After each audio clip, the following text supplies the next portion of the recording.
Yes sir, thank you.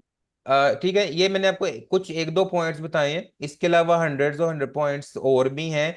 क्योंकि जब आप इस रोल में होते हैं, लीडरशिप के रोल के अंदर, तो कोई स्पेसिफिकली कोई इसके लिए बुक्स नहीं है, पॉइंट नहीं है कि ऐसे ऐसे से करें। आपको ऑन द स्पॉट बड़े से डिसीजन लेने पड़ते हैं, और बार बार देखना पड़ता है कि अच्छा ये नहीं काम कर रहा, मैं दूसरा तीसरा चौथा पांचवा, जब तक कोई चीज एक्चुअल काम नहीं कर जाती, आपको उसको बार बार बार रोल आउट करना पड़ता है। अच्छा, coming back to topic identify opportunities के अंदर, तो हमने बात की थी कि आपको जो है वो अनमेट जो कस्टमर नीड्स हैं उनके ऊपर काम करना है। मुझे यहाँ से कोई पॉइंटर देखने दें अगर आपको शो। Yes, okay. अच्छा जी, हम आपको कस्टमर की अनमेट नीड पे काम करना है। अगर आप उन्हीं चीजों के ऊपर काम कर रहे होंगे जो ऑलरेडी मौजूद हैं, तो आप कस्टमर को अट्रैक्ट नहीं कर सकते। वो जो अभी मैंने आपको चाइनीज वाली बात बताई ना, वो इसको ढूंढ रहे होते हैं कि what is not unmet till jet. ठीक है। उसके बाद हमेशा याद रखिएगा, बीइंग ए एंटरप्रेन्योर, नई चीज जानने से पहले हमेशा अपने एग्जिस्टिंग स्किल्स के ऊपर काम करिएगा। एग्जिस्टिंग स्किल्स आपके क्या हैं? आप वो काम जो आप में भी चाइल्डहुड से पसंद था, वो काम जो आपको सबसे बेस्ट आता है। ठीक है। बाज लोगों को इलेक्ट्रॉनिक्स का बहुत शौक होता है, बाज लोगों को सॉफ्टवेयर वगैरह का बहुत शौक होता है। तो आपने वो काम करना है जो आपका स्किल एंड नॉलेज है, जिस बारे में आप पैशनेट है। अगर ये दो काम आप करेंगे ना, फिर आपको उस काम के बारे में पैशनेट होने की जरूरत, खुद से पैशनेट नहीं होना पड़ेगा। आप ऑलरेडी उस चीज को लेके बड़ा पैशनेट है, बड़े मोटिवेटेड हैं। और हमेशा याद है, पैशन और मोटिवेशन से इनोवेशन आती है, क्रिएटिविटी आती है, क्योंकि वो काम आप बड़ा शौक से कर रहे होते हैं। जिस तरह मैंने आपको बताया कि बाज लोगों का ना कलर्स का बड़ा, बहुत कलर स्कीम मैचिंग का बड़ा आइडिया होता है। वो इंटीरियर डिजाइनिंग में एंटर हो जाए ना, तो आप उनसे काम करवाएं, आप कहेंगे इससे बेस्ट तो काम हो ही नहीं सकता था। क्यों नहीं हो सकता था? वो उनका पैशन एंड नॉलेज है। और उसके साथ साथ सिर्फ पैशन और एग्जिस्टिंग स्किल से काम क्यों नहीं चलता? अगर उस चीज का ट्रेंड नहीं है तो। इसकी मैं आपको एग्जांपल देता हूं। आपका existing skill and knowledge calligraphy है। ठीक है। किसी टाइम के ऊपर कैलीग्राफी बहुत ज्यादा होती थी, लोग स्पेशल पर्सन्स को बुलाते थे और कैलीग्राफी करवाते थे, और बेहतर से बेहतर कैलीग्राफी जिसको होती थी वो उसको ढूंढते थे। अब क्या हुआ? सर फिर आगे से डिजिटल लाइक कैलीग्राफी आ गई। डिजिटल कैलीग्राफी आ गई। वो चीजें डिफरेंट तरह की प्रिंटिंग में कन्वर्ट हो गई, टाइल्स के ऊपर प्रिंटिंग आना शुरू हो गई, और अदर मटेरियल्स के ऊपर भी। तो फिर आपको ख्याल रखना है अगली बात का, इमर्जिंग टेक्नोलॉजीज का। अगर इमर्जिंग टेक्नोलॉजी के साथ नहीं चलेंगे, या अगर आप स्टार्टअप के अंदर भी आ रहे हैं, आपने इमर्जिंग टेक्नोलॉजी को निग्लेक्ट कर दिया, आपने कहा जी मुझे तो कैलीग्राफी बहुत पसंद है शुरू से, मेरा स्किल भी है, मैं बेस्ट कर सकती हूँ, अब मैंने स्टार्टअप कर लिया कि आए और मुझे कैलीग्राफी कराएं, तो आपने बिजनेस अपॉर्चुनिटीज को सही तरह से आइडेंटिफाई नहीं किया। अब आपको जरूरत है कि आप अपना स्टार्टअप लॉन्च करें, और उस लॉन्चिंग के साथ किसी के साथ इंटीग्रेट करें, किसी फैक्ट्रीज वगैरह के साथ, कि मैं आपको एग्जैक्ट एक्सीलेंट कैलीग्राफी डिजाइन्स बना के दूंगी, कि आपका कस्टमर खुश हो जाएगा। आप उसको टाइल्स पे प्रिंट कर देना। आप उसको किस कुछ को पैटर्न्स का बड़ा शौक होता है, तो ये जो गर्ल्स जानते हैं शूटिंग पैटर्न्स हैं, इनके ऊपर डिजाइनिंग होती है। ठीक है। तो अभी ये भी डिजिटली होती है। अगर हमारे साथ कोई फैशन डिजाइनिंग का स्टूडेंट मौजूद है, तो वो बेहतर बता सकता है कि वो जो फ्लावर्स और वो चीजें और वो बनती है ना, वो अब डिजिटली पेन और जो मैकबुक वगैरह और पेन के साथ बन रही हैं। तो अब आपको अपना जो सेटअप स्टार्टअप लॉन्च करना है ना, बजाय इसके कि आप बीइंग ए एम्प्लॉय उनके पास जाएं, आप बीइंग ए एंटरप्रेन्योर उनके पास जाएं, ये मेरा बिजनेस है, ये मेरे बिजनेस का नेम है, मैं आपको सर्विसेज प्रोवाइड कर, और फिर अपने डिजाइन उनको जब दिखाएंगे, अगर वो डिजाइन वाकई ही में यूनिक हुए और कस्टमर की नीड, वो फौरन से आपके साथ कोलैबोरेट करेंगे कि अच्छा ठीक है जी, हम आपके डिजाइन को बाय करने के लिए रेडी हैं। अब उसके लिए, इस तमाम चीजों के लिए आपको करनी पड़ेगी market research and analysis.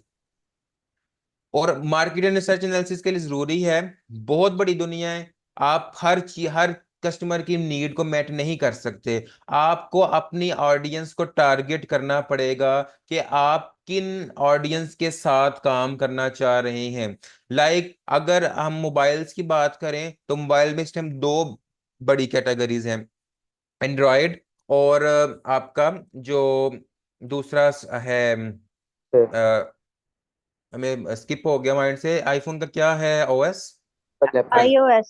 IOS. Android and हाँ आईओएस। अब देखें, अगर आप इस वाली स्टार्टअप के अंदर आने लगे है ना, अब आपने देखना है दोनों को टारगेट करना है, एक को टारगेट करना है। अगर एक को टारगेट करना है तो आपके माइंड में होना चाहिए एंड्रॉयड का यूजर सबसे ज्यादा है, आईओएस का यूजर पाकिस्तान में कम है। अगर आपका यस टारगेट सर। यूएस है, यूके है, ऑस्ट्रेलिया है, फिर आपको मार्केट रिसर्च करनी है वहां के अकॉर्डिंग कि वहां यूजर आईओएस का डेफिनेटली ज्यादा होगा यूएस के अंदर, ठीक है।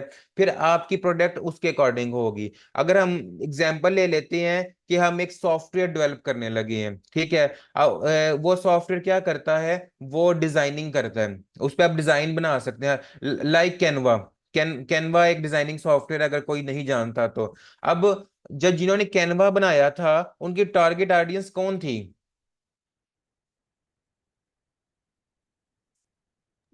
Graphic designer. जिन्होंने डिजाइनिंग ग्राफिक, वगैरह कर। जो आप में से डिजाइनर नहीं है या जिनका इस बात से कोई ताल्लुक नहीं, उनके लिए कैनवा कोई चीज नहीं है, उनके लिए कैनवा तो कस्टमर, आप वो आपकी नीड नहीं है। तो आपकी टारगेट ऑडियंस को टारगेट करना बड़ा जरूरी है। अच्छा, फिर हमें सोचना है कि क्या कैनवा से पहले भी कोई ऐसा सॉफ्टवेयर था जो इतना इजीली काम कर दे?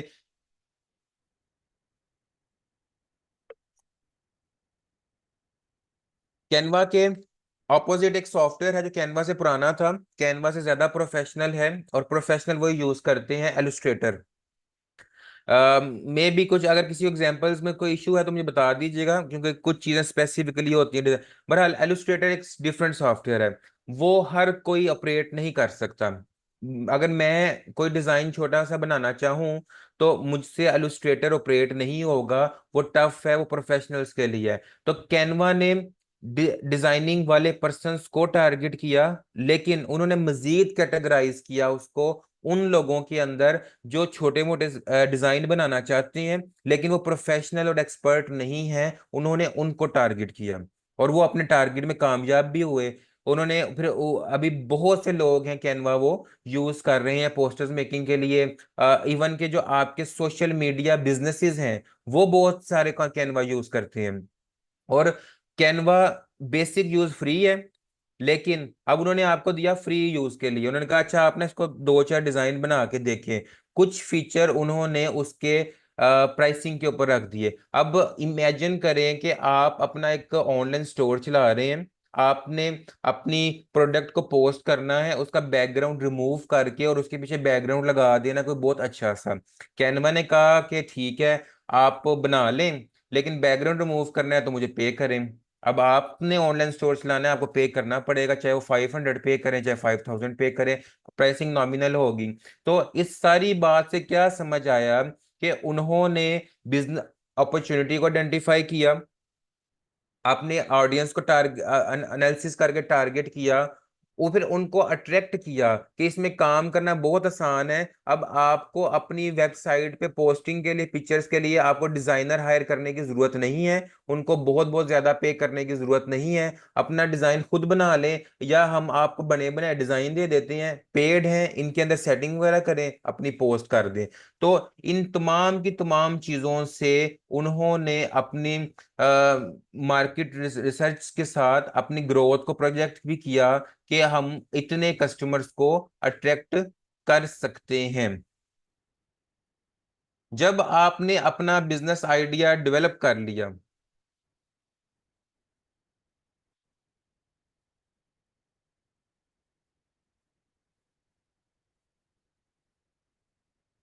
अब आपने उसी आइडिया को वैलिडेट, ऐसा नहीं है कि आपने बिजनेस आइडिया डेवलप किया, अब मार्केट में चले जाएं और आज से काम शुरू कर दें, फेलियर हो जाएगा। अब आपने उस आइडिया को टेस्ट करना है छोट कम लोगों के साथ। मिसाल के तौर में आप में से कोई कहते है कि मुझे ना बिस्किट्स बहुत अच्छे बनाने आते हैं, बेकिंग का भी होगा ना, हर तरह का काम है ना, सिर्फ स्टार्टअप्स के अंदर कोई स्पेसिफिक काम तो नहीं आते। आप में से कोई कहता है कि मुझे बिस्किट्स बहुत अच्छे बना, बेकरी आइटम बहुत अच्छी बनानी आती है, मेरे जैसा टेस्ट किसी के पास नहीं है, तो मैं इसके स्टार्टअप के साथ एंटर होना चाह रहा हूँ फ्रॉम होम किचन, मुझे कहीं बेकरी बनाने की जरूरत नहीं, होम किचन के साथ मैं एंटर होंगी, ऑनलाइन अपने प्रोडक्ट सर्च करूंगी। अब ऐसा नहीं है कि आप अगले दिन सारा सामान मंगवाएं और अपनी जो है ना वो 5 to 10 लाख की इन्वेस्टमेंट करें और अब आपने ऑर्डर कहें जी मुझे ऑर्डर आए मैं चीज बनाऊं, तो नहीं नहीं, अब आपने अपने आइडिया को टेस्ट करना है। अपनी आपने अपनी मार्केट रिसर्च भी की, आपने अपना बाकी तमाम काम भी किया। वो जिस तरह लास्ट टाइम एक ट्रेंड मशहूर हुआ था वो लावा केक वाला, ये वो नहीं है, वो गैप था, ठीक है। अगर एक आध बेकरी के पास था तो वो कह रहे थे कि हम 5 to 8 thousand का दे रहे हैं, आपने कहा जी मैं 4 thousand में दूंगी। ये सारा जो ये वाला काम है ना, आपने ये वाला ये सारा कर लिया। अब उस आइडिया को टेस्ट करें। आइडिया को टेस्ट करने के लिए आपको उसका प्रोटोटाइप बनाना है। प्रोटोटाइप से क्या मुराद है, उसका सैंपल बनाना है। वो केक 2 3 4 तैयार करेंगे आप। उन केक को आप 5 6 लोगों को टेस्ट करवाएंगे और उनसे ऑनेस्ट रिव्यू मांगेंगे, क्योंकि वो लोग आपके आसपास के होंगे। तो आपने उन्हें ये नहीं कहना कि मुझे देखते हुए बताएं, आप उन्हें क्या एग्जैक्ट बताएं कि टेस्ट इसका क्या है, क्या ये कस्टमर को अट्रैक्ट करेगा कि नहीं करेगा। लेट्स सपोज आपको रिव्यू आता है कि आप अपनी कुकिंग स्किल को बहुत एग्जेजरेट कर रहे थे, आपका अभी वो टेस्ट यूनिक टेस्ट नहीं है कि इसको कोई दूर दूर से ऑर्डर करे ऑनलाइन, तो फिर आपको अपने आइडिया को यहीं पे स्टॉप करना है और उसको मॉडिफाई करना है या अपने टेस्ट को बेहतर करना है। इससे होगा क्या, इससे आप नुकसान से बच जाएंगे। और उन फीडबैक्स और सर्विस की बेस के ऊपर आप जब दोबारा से चीजों को बेहतर कर लेंगे, बेहतर करने के बाद अगेन उसको टेस्ट करवाएं, और अगर इस बार टेस्ट के अंदर आप ओके हो जाते हैं तो उसके बाद उसको प्रॉपरली आप लॉन्च करेंगे। यहां तक क्लियर है हम? Yes sir. वाकई में क्लियर है कि नहीं? Yes yes sir. क्लास में दो दो टाइम्स में आता है, या तो सब कुछ समझ आ जाए या कुछ समझ ना आए। नहीं सर, क्लियर है सर। अच्छा। और कोई भी Yes, sir. 2 3 हैं, इजना है, यही हमारे साथ अभी इंटरेक्टिव हैं, बाकी सब कोई बता दें या कोई हैंड रेज वगैरह कर दें ताकि मुझे क्लियर हो जाए कि आपको हम कुछ यस सर, क्लियर है। फ्रूटफुल है। जी सर, क्लियर है। सर क्लियर हो गया। क्लियर कुछ है सर। कुछ चीजें हमें बिजनेस के अकॉर्डिंग अंडर में क्लियर हुई कि हम हाँ इस तरह से कर लेंगे।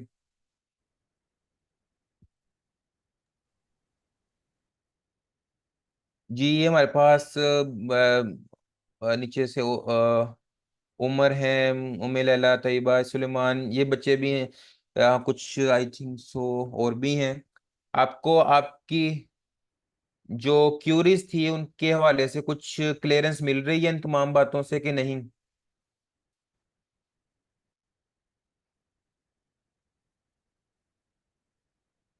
चले मैं चैट की तरफ देखता हूँ। क्लियर है, क्लियर है।